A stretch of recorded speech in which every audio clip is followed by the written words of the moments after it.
All right, everybody see that okay? Fantastic. All right. So we'll dive right into indicative verbs. We're not covering all Greek verbs in just one lesson, the way that we did nouns.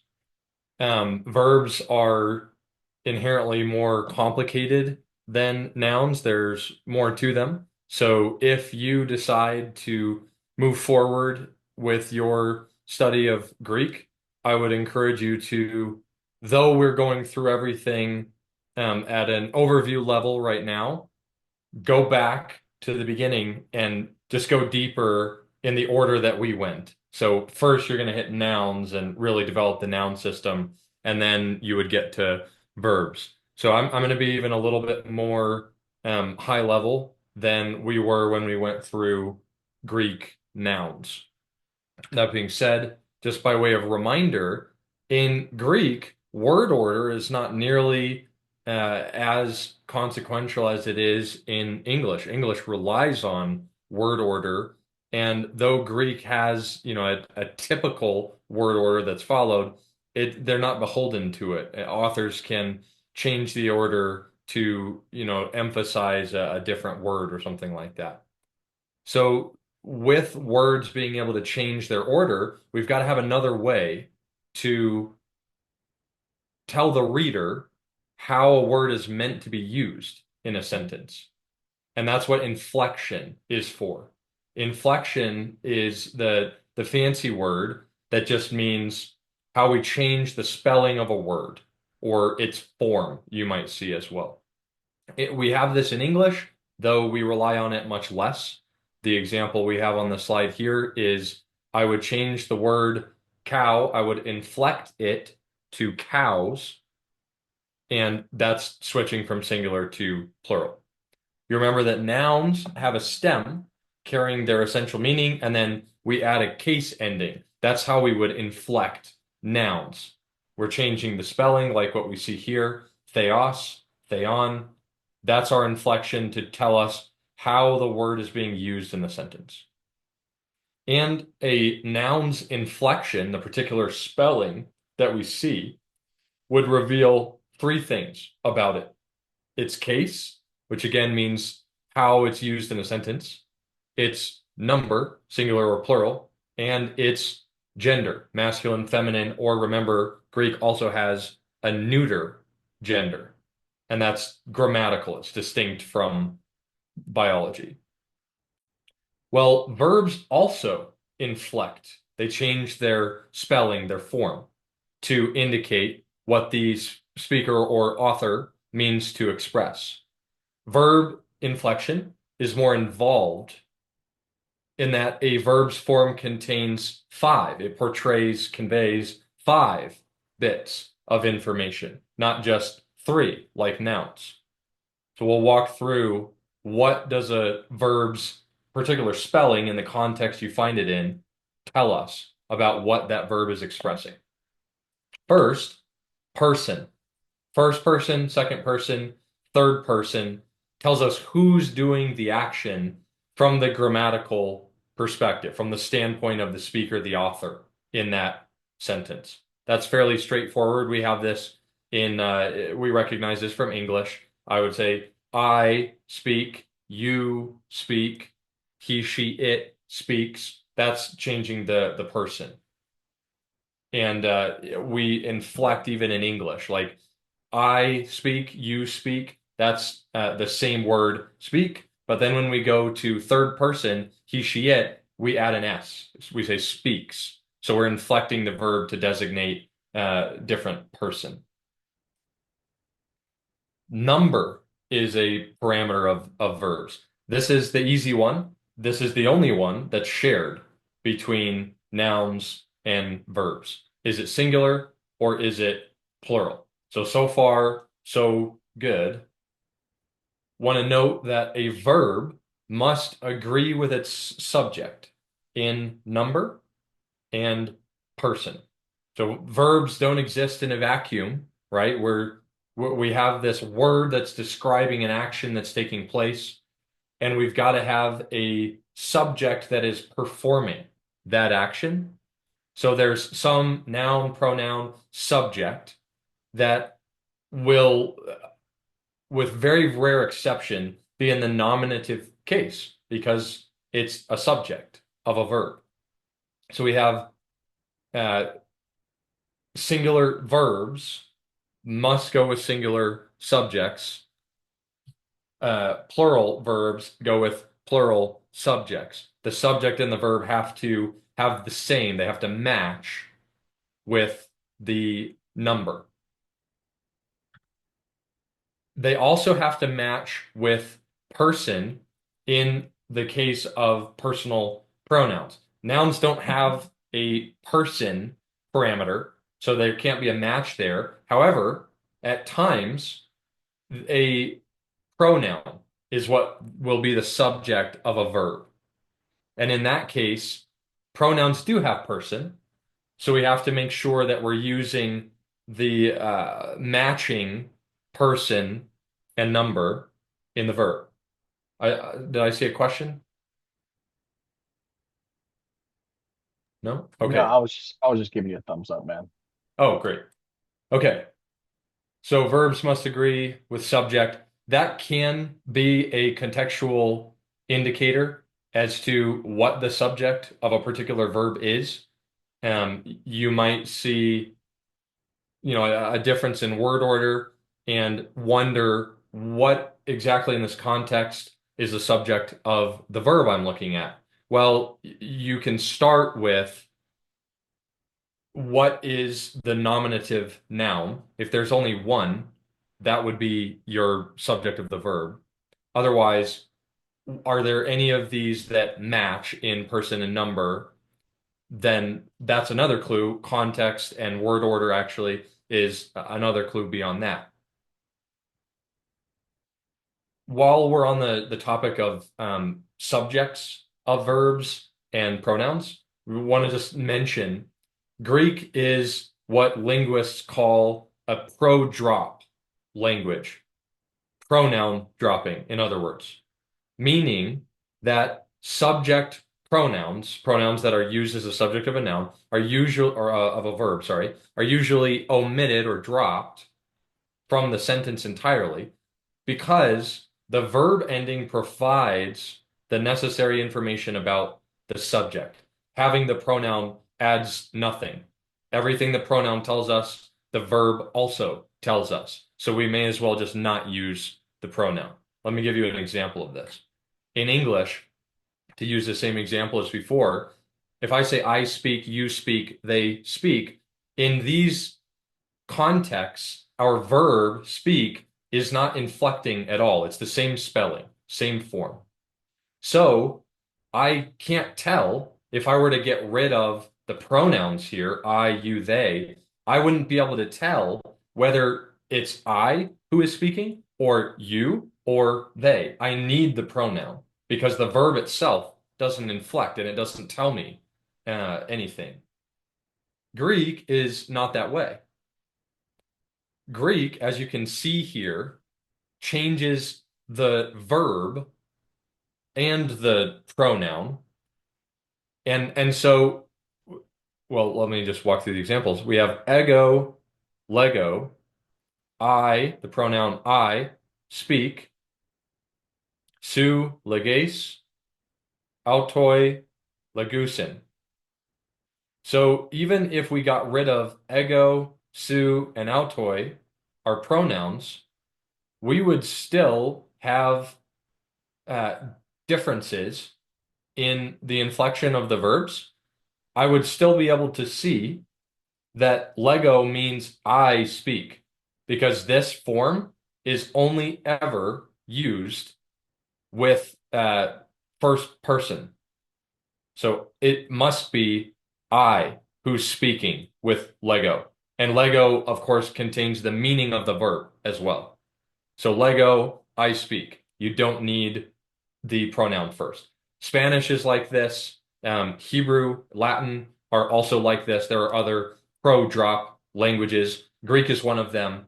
I call this out because you may be looking at a sentence and not be able to find the subject of a given verb, in that case, it's likely that the subject of the verb dropped entirely because it was unnecessary. Anything that the pronoun tells you, the verb also tells you. Any questions so far? Great. Well, I want to give you a classic example. There are times where pronoun is still used in the text. Primary reason to do so is to emphasize the pronoun. The classic example is when Jesus says, ego eimi. Eimi is the to be, is the being verb. So ego eimi is translated I am. But what we miss in English is the fact that the pronoun ego is used. It's left in the text, where usually we would remove it because, again, Greek is pro-drop. We don't need it. So the fact that ego is still there emphasizes the identity. It emphasizes the identity of the speaker, Jesus. It's drawing attention to Jesus. I am, in other words. All right. So we have person and number. Third, we have tense, the tense of a verb, which will tell us how slash when the action is being done of the verb.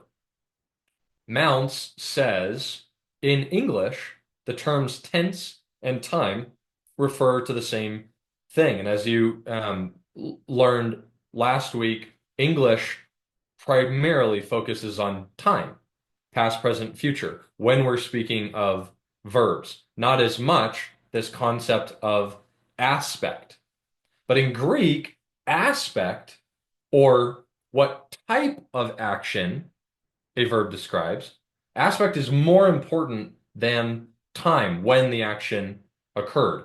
Time is secondary in Greek, and especially in the indicative mood, which we're going to touch on in a little bit.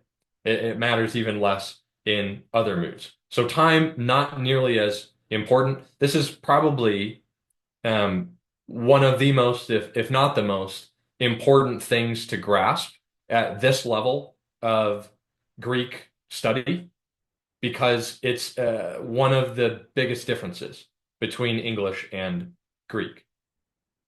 Example of how time is secondary. You might have a present tense Greek verb that's describing a past action or a timeless action altogether. So you can't rely too heavily on the tense in Greek to discern the time. It's not as much of a goal for what speakers are trying to convey. There are three aspects in Greek, at least primary aspects.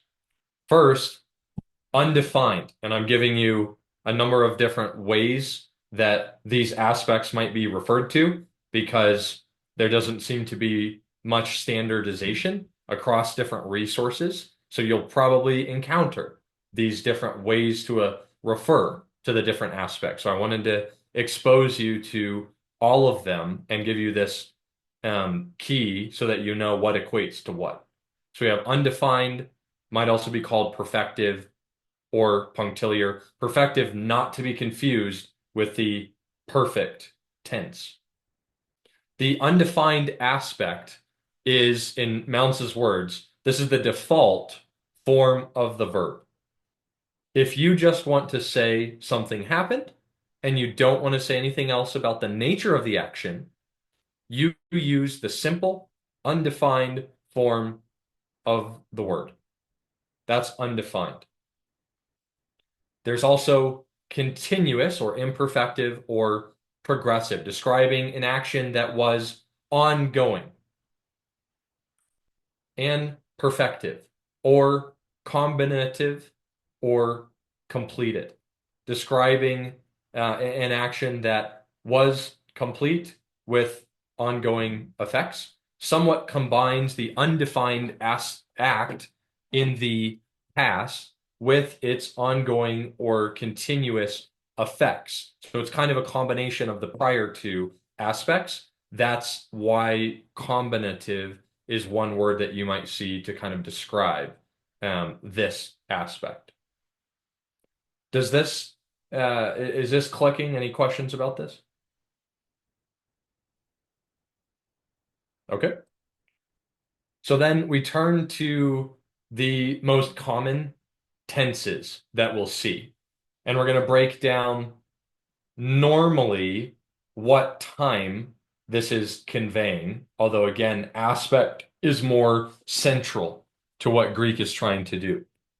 Then English doesn't, because English doesn't rely on aspect as much, we've got to have some other way to convey how an action is occurring rather than just when. So what English does to try to accomplish the same thing is bring in auxiliary or helping words. So I'll give you what helping word or words is generally used when you're translating from Greek to English, simply to try to convey what the Greek aspect already does in the verb. Present tense generally describes an action that is taking place in the present. Its aspect is continuous. So we're describing something that's happening right now, that's ongoing right now. Helping words, am, are, is. And that's based on person. We'd say, I am speaking, as is our example. You are speaking. He, she, it is speaking. So we're usually going to bring in one of those helping words. If you see one of those helping words in English, that gives you a clue as to most likely what Greek verb tense was used. Future, generally, this is a little bit simpler, usually describes an action that will take place, again, from the perspective of the speaker or author. The aspect here, though, is undefined. We're not trying to convey how an action will take place in the future, but simply that an action will take place in the future. The helping word that we will often see when translating future tense is will. I will speak, for example. Next, we have the aorist tense that you may have heard of before, somewhat famous, maybe infamous. Time, usually, and note this word normally for all of these because um, Greek is language of exceptions. Normally, aorist describes a past action. Very importantly, the aspect that the aorist tense conveys is undefined. No helping word is usually used with aorist. It's the simplest form of the past tense for us. We would just say, I spoke, like that. But this may be translated differently. It depends on the context. There's a lot of nuance here. English doesn't really have a true equivalent to the aorist tense, so this can be an especially tricky tense to deal with. It is undefined in aspect. Remember, that means that it conveys generally that an action has occurred without being intentional to specify how the action occurred. In the indicative mood only usually implies past time. In other moods, that's not relevant. D.A. Carson said, it is considered an exegetical fallacy to attach undue significance to uses of the aorist. The aorist does not imply a once-for-all action, as it has commonly been misinterpreted. So I just I wanted to pause with regard to the aorist tense and just give you a word of caution. Be careful not to derive an interpretation based on the fact alone that a verb uses the aorist tense. Context is even more necessary than even usual to understand the significance of an aorist verb if there is any significance. Again, and the author was intentionally not intentional with what they're trying to convey about the verb. Sorry, that was maybe confusing, but all we know about aorist is the author did not take the time to tell us more. That's not what matters usually in that context. Something else does. So that's our aorist tense in Greek. Imperfect, also usually past in time, but where aorist was undefined, imperfect is continuous, describing an action that occurred in the past in an ongoing way. So we'll use the was or were helping words when translating this. I was speaking, you were speaking, that sort of thing. And then we've got the perfect tense that will describe a completed action in the past, kind of again combining the undefined with the continuous. So we have a completed action in the past with effects that are continuous. In other words, we're combining the undefined and the continuous. This is that perfective aspect. This is a little bit tricky to convey in English. Usually we'll use the have or has helping word to do so. So we might say, I have spoken. She has spoken. There's also a pluperfect tense, but it only occurs 86 times in the New Testament, so it's relatively quite rare, and we're leaving that out. Any questions on tenses? I was actually hoping you would go over the pluperfect. Okay. If you Well, if you're not available at this time, I understand. That's the one that I've been struggling with. sure. Well, my understanding is that pluperfect is generally past in time as well, but with, kind of more the more remote past in view. And the helping word that we would usually use to translate pluperfect is had. So rather than I have spoken, we might say I had spoken. Something that was already done back then. It's not the same as the perfect, and that perfect really has the continuous aspect involved with it. Pluperfect, not so much. Brad, Matt, Okay. would you add anything to that? So I guess that well, if I'm understanding you right, so it's kind of like the perfect tense, but with the pluperfect, it's not continuous. It's not ongoing. It's something that happened in the past, and then that's it. Is I that would correct? I would hesitate to say that that's always the case, but generally, I think that's safe. And see, So that's where I yeah, was getting kind of turned around because some verses kind of seem like it continues. And it's just really one of those tenses that has really thrown me for a loop. What were you going to say, Brad? just yeah. I mean, it's really not as it sounds complicated because pluperfect's a weird sounding word, but the idea of you wanted to establish as you're telling a story in the past tense or talking about something in the past tense, and you wanted to establish something that you had finished prior to the action, right? So like, it was last night at dinner. I had already eaten, right? So it's perfective in the sense that it's perfected, but it's actually already perfected within the context of the past tense. Does that make sense? So it's done by the time we get to where the action of the story was, which could still be past tense. So he had finished the Well act. said. So I Well got you. said. I think it's like kind of like what Ben was talking about. Some verses just it almost seems like it doesn't fit in the context when it. I guess that's what's kind of throwing me for a loop, but I'll digress. Well, email Brad about that, and he'll follow. Okay. Um, I would say this slide, probably the most important slide that we're going to look at today.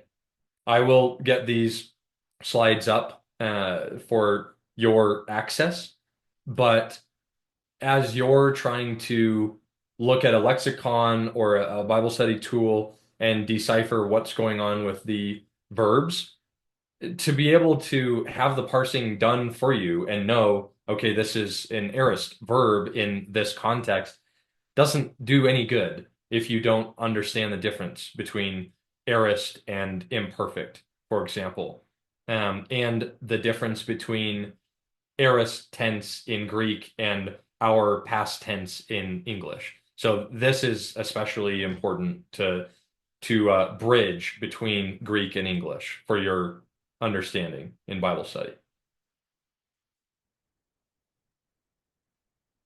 Fourth of our five main parameters that verbs inflection will specify is voice, which is the relationship between the subject and the verb. Uh, I try to remember this as subject affectedness. You'll see why that's helpful in a second. English, like English, Greek has active voice, passive voice. So if I want to say that the subject is performing the action of the verb, that would be active voice. Example, the man walks, the dog, man is the subject, performing the action, walks. The dog is receiving the action, that's the direct object. If I wanted to express this in passive voice, I might say the dog is walked. Dog is the subject of the verb, but it's passive. The dog is receiving the action of the verb.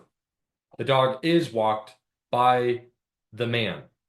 The man is the agent here that's actually performing the action, but this is a passive voice expression. And usually, when we're translating into passive voice in English, we'll include the helping word by. Again, English, not only, as we've seen previously, does it rely on word order, it also relies a lot on helping words, as you're seeing. So and Greek doesn't. I don't have to include these helping words, am, are, is, will, was, were, have, has, in order to convey the aspect of a verb in Greek because the spelling of that verb itself, the form, the inflection, tells me already. Same thing with voice. I don't have to say by.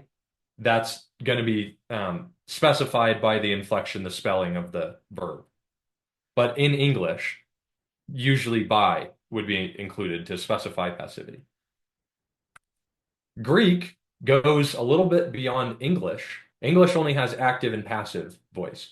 Greek, debatably, as Mounts points out, there's some discussion happening about this in the community right now, but at least want to make you aware of what has been taught for a while. Greek has a middle voice too, where English doesn't.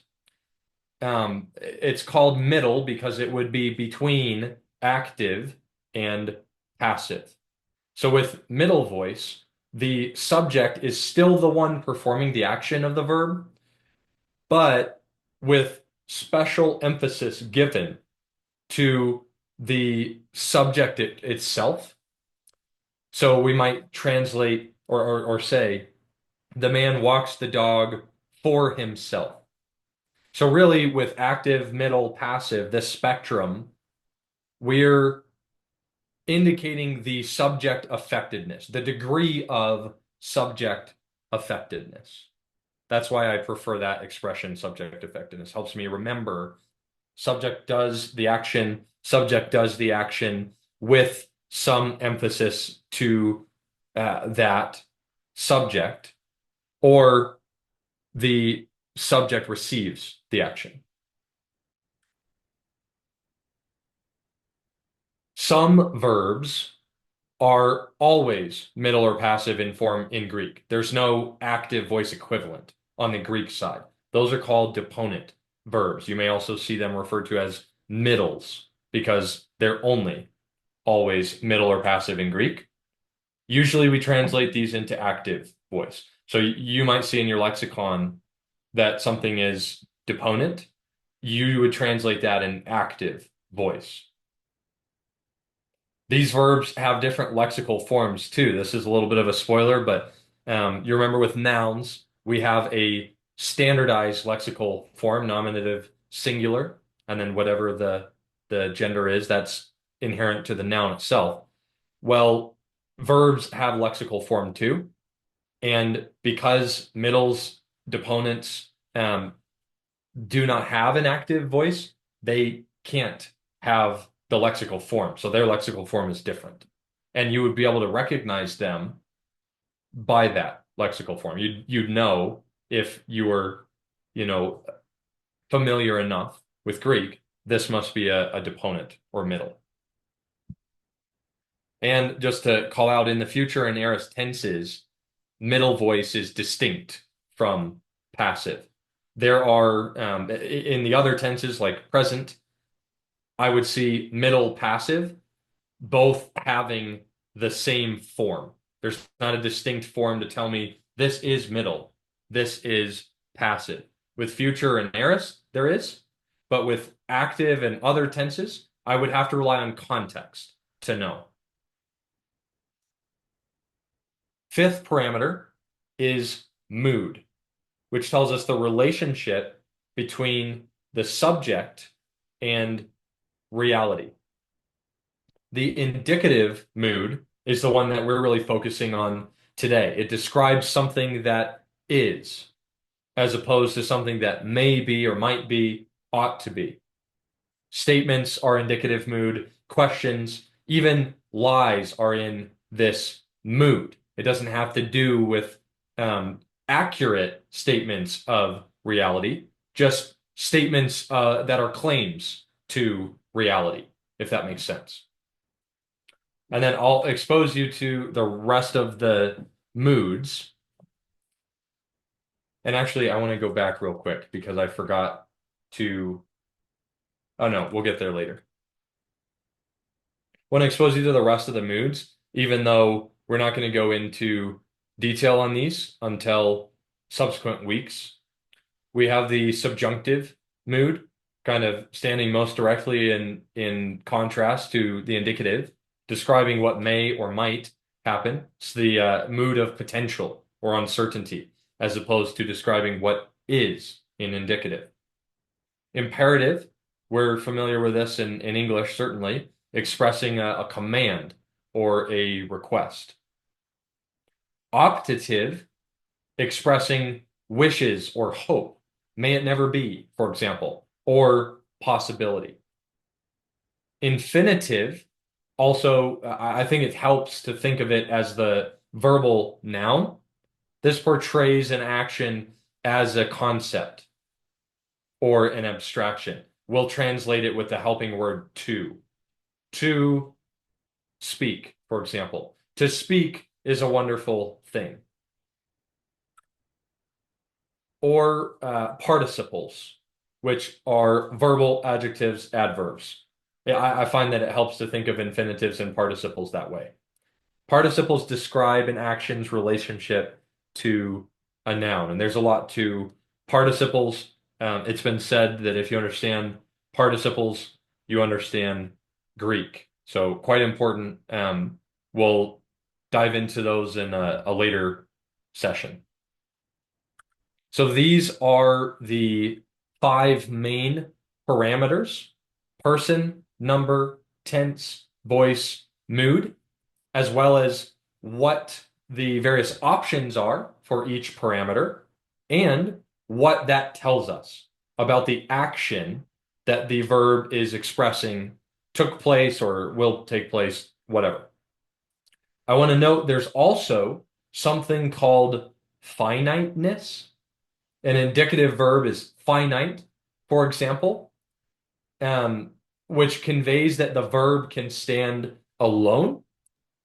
There are also verbs that are not finite, like an infinitive.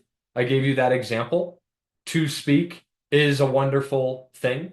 The infinitive itself, to speak, cannot stand alone in that sentence. It's being used as a noun there. To speak is a wonderful thing.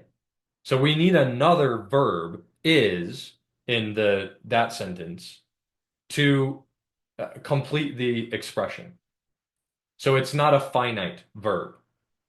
And I think more will be said on that later on. But you may also see finiteness. Sometimes participle is separated, and you'd have finite, um, infinite, or non-finite, and participle.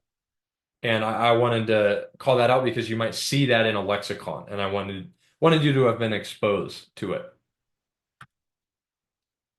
So just as we did when we were covering nouns, I want to kind of speak briefly to how inflection works with verbs. How do we inflect or change the spelling of a verb to indicate the parameters that we've just covered, just so that you'll have seen it before. And again, we're not going to go as in depth into this as we did with nouns because verbs are more complex. So verb roots carry the basic meaning like the stem of a noun. That basic meaning never changes, regardless of the inflection. But verbs mix various ingredients with the verb root to indicate the parameters, those 5 parameters that we were just looking at. Nouns, remember, will add a case ending. Verbs may they'll add something at the end. They might add something at the beginning. They might add some things in between. There's a little bit more going on. We've got this bag of ingredients. The way that we mix them together determines the specific combination of those parameters that we were referring to.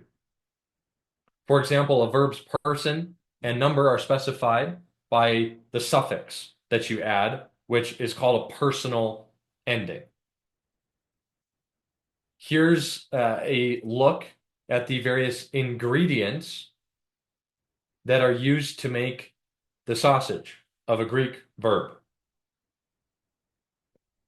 You might have an augment or a reduplication, often called a redupe, that gets added to the front of a verb. You'll then have a tense stem, which would be kind of a combination of the root of a verb, but specific sometimes to the tense that you're trying to express. This is kind of the main piece that indicates the meaning of the word as opposed to just the parameters of it. This is where we see the root. The tense formative, you'll understand that a little bit more on the next slide, but we may add some combination of letters, for example, to indicate a different tense.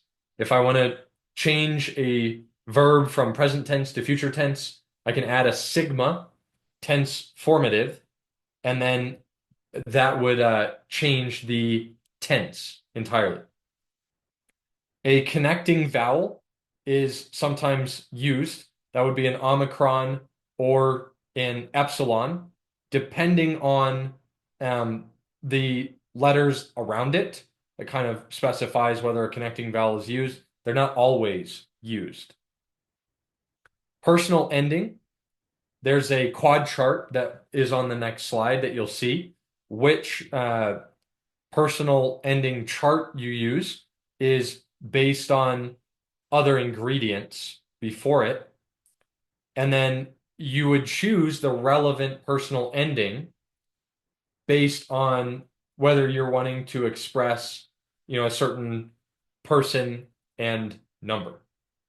So this is the ingredients list, all the different things that can change to specify the parameters of a verb. And as you might guess, given that we have 5 parameters rather than just 3, you get a lot of possible forms or spellings of the same verb to indicate different things. This, not to overwhelm you here, we're not going to go through all of these individually. I just want you to see the different combinations of these ingredients. The same columns that we were just looking at here exist here in this chart. And this is just showing us present active, which would be, again, the present tense active voice. We'll use the present tense stem, a connecting vowel, omicron or epsilon, and then it will attach a personal ending to the end. This is our personal endings chart. Sorry, it's a little bit blurry. But we've got, it's often called the quad chart because we've got 4 quadrants here. What we'll do is we'll find the one that's relevant for the tense and voice that we're trying to use. We've got active voice up here, and we've got middle passive voice down here. They use the same quadrants down here. Then it's either primary or secondary. And the way that you would know which to use if you were trying to take your Greek to the next level is you'd want to memorize this entire indicative verb chart. And to clarify, this is only indicative verbs. So there's more going on when you leave the land of indicative verbs. But you would want to memorize this one bite at a time. But we see for present active, where active voice, present tense uses the primary column. So this is our quadrant in question here. So now we've got 6 options. And really what we're looking for is the personal ending here in this quadrant. That's what matters.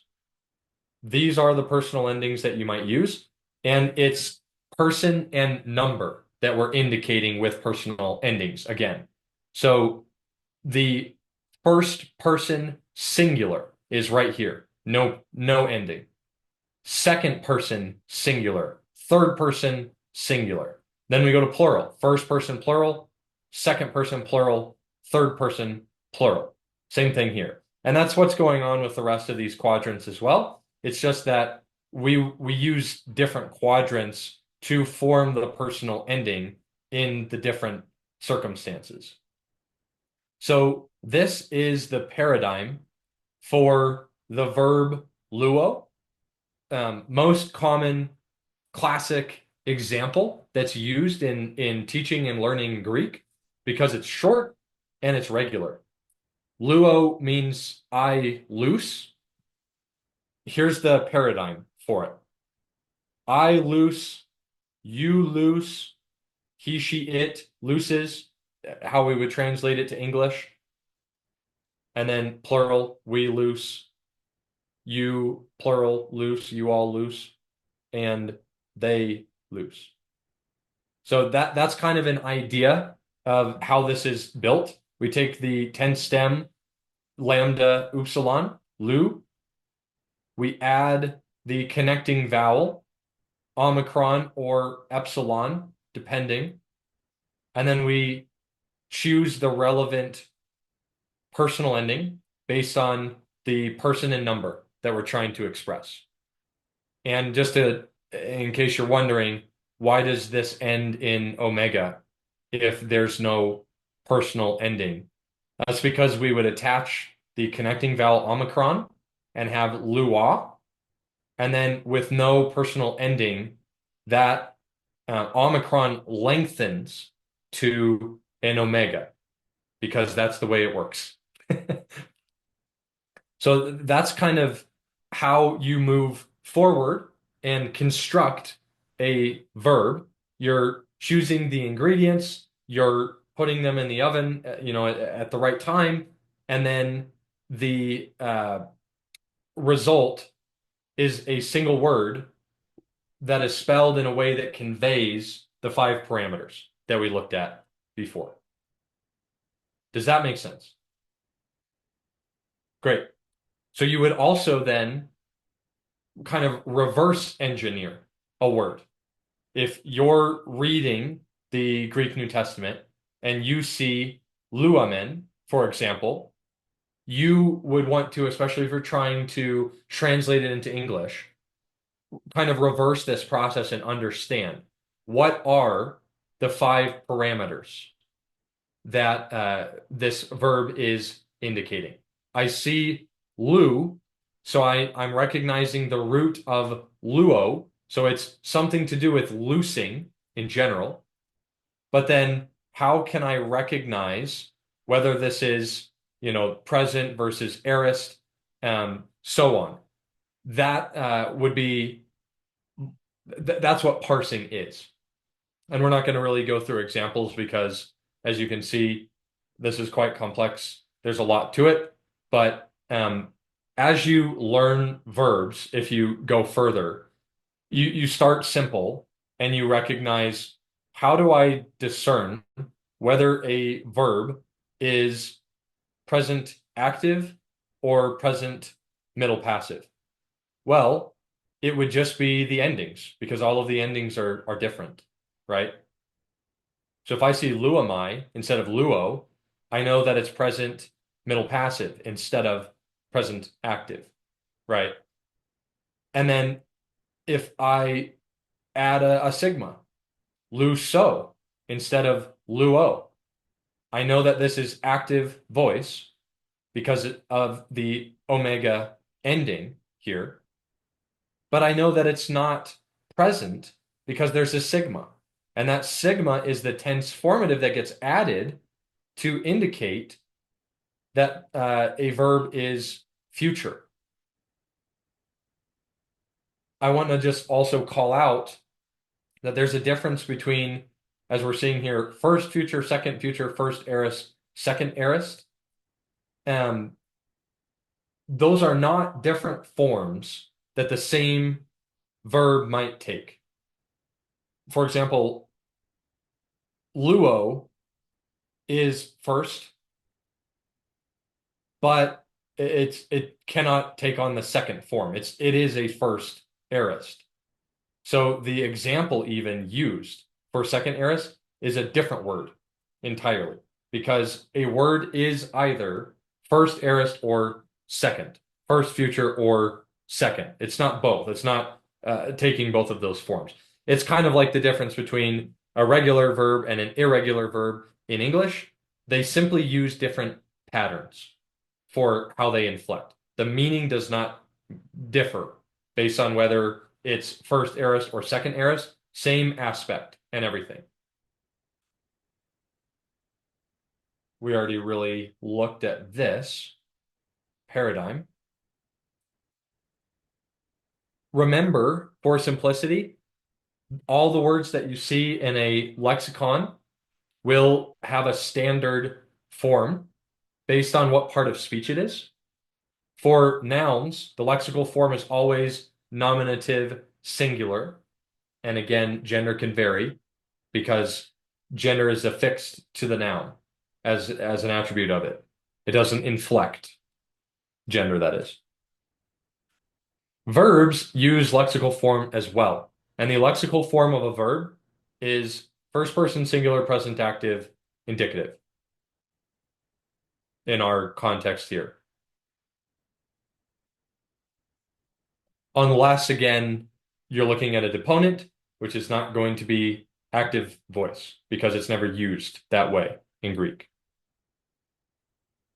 Trying to identify the lexical form is especially helpful when we're dealing with verbs because of all the different ways that verbs can change their spelling.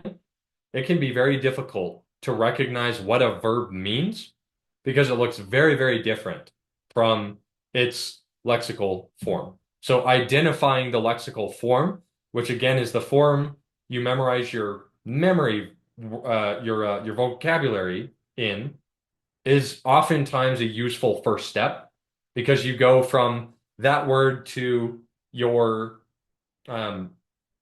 the form in which you memorized it. That makes it easier to recognize what it means and then piece together how the spelling has changed.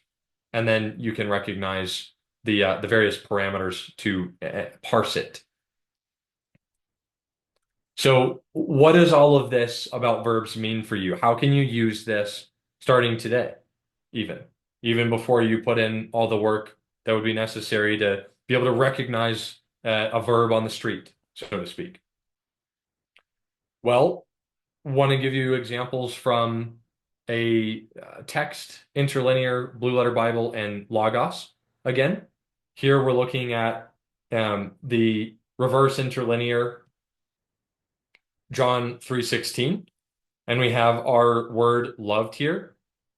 Again, reverse interlinear is in the order of the English words, and it's a particular translation of the Bible. This just happens to be the one that I have. And we see the details of each word in the Greek beneath that word. We also have a kind of master key at the bottom of the page. Over here, we have nouns and other parts of speech, like pronouns and adjectives. And this page here, this is the key for verbs and only verbs. So they get their own half of the page. To kind of blow that up, make it easier to see, this is the word loved from John 3:16 there, agapesin.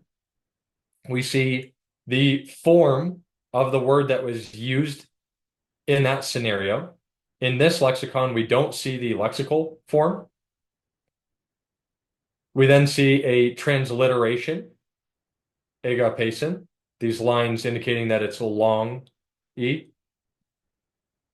Then our parsing guide and the Strong's number. So the parsing for the word loved in John 3:16 is this. And then the way to decipher this is just to recognize the decoding at the bottom of the page. V, this is a verb. F, in this particular lexicon, they indicate whether something is finite, infinite, or participle. So that's why I wanted to speak to that before. You might encounter it.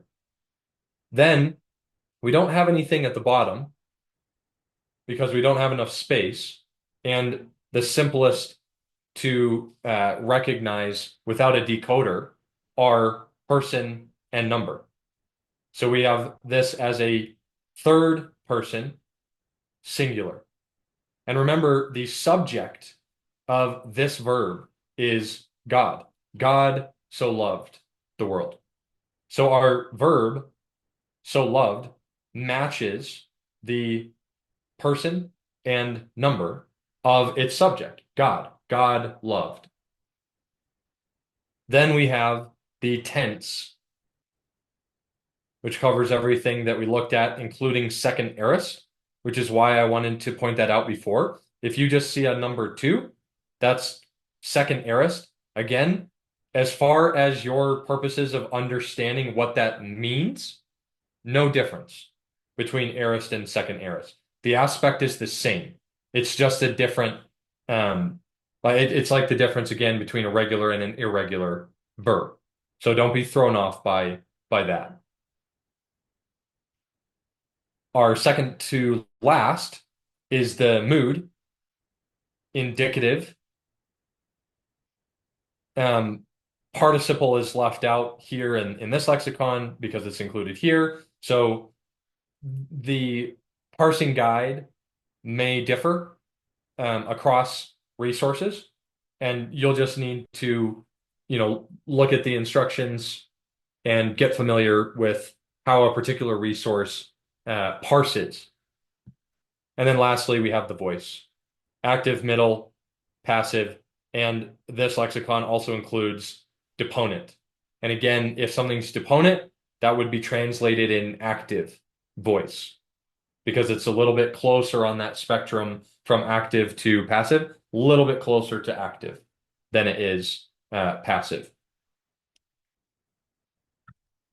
And I want to note that there will only be a value here between the tense and the voice for finite verbs. because again, you could express a participle as a mood. You could try to do that. Um, but instead, here we specify that something's a participle here. So we just skipped this. So you might have some verbs that rather than having all of these characters would have one less character than this. And you would just need to recognize that the one that was skipped was this one. So that's kind of an important consideration as well.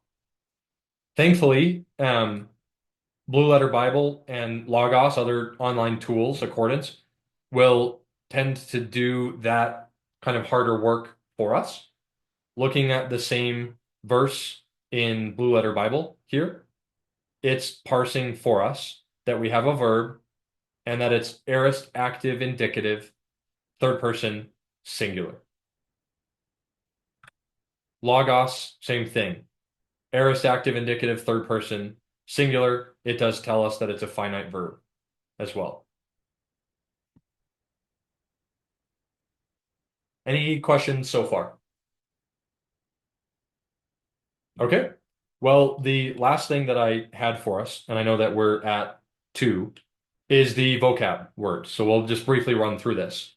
Lego, I say. Laleo, I speak. Remember that these are in lexical form. So they're all present active indicative, first person, singular.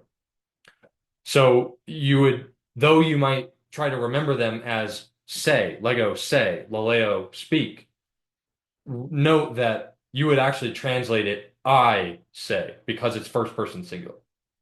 So I say Lego and Laleo are quite similar, just slightly different emphasis, but I think they can be used interchangeably. Um, you'd want to do a much more intense word study to get a better understanding of the nuance there. But as I saw, focus with Lego is on what is said. Focus with Laleo is on the fact that something is said. Apokrinamai, I answer. Erkamai, I come. And then the following two of your vocab words are quite similar to erkamai, but they're adding a prefix. Whoops, and I accidentally these are the same word on this slide. I'll fix this before I upload the slides. This should be exerkamai, not iserkamai, aserkamai. So aserkamai is I come in specifically because of that prefix. Exerkamai would be I come out. You wouldn't probably translate it that way. That's pretty rough.